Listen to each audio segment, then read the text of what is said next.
Cihanda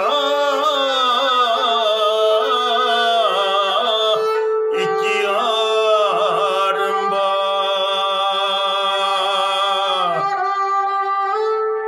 Biri yeycane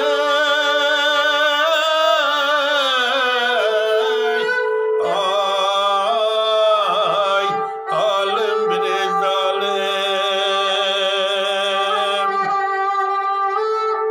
Biri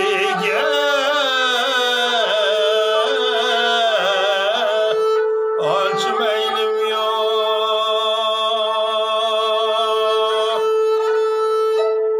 Biriye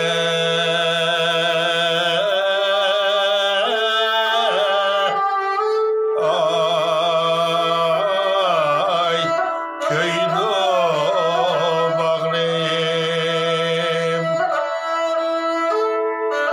Biriye köyde bağlayayım. Canım ay bir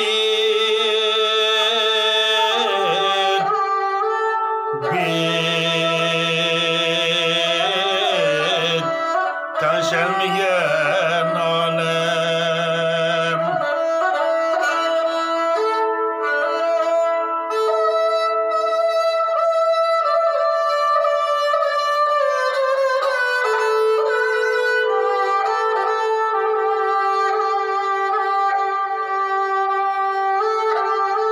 Ölüp dur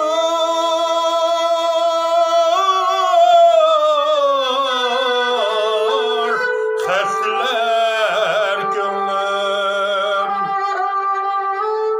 gam bilen ey can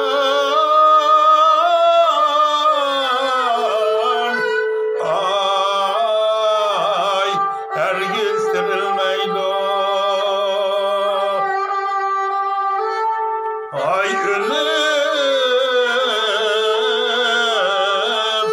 feryadlar çeksem kavredim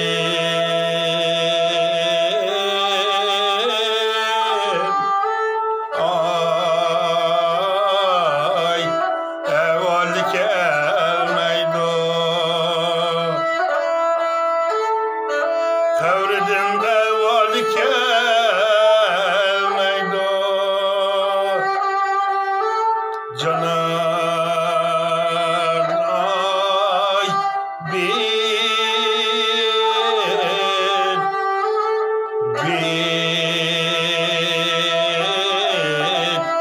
taşelmigen alem.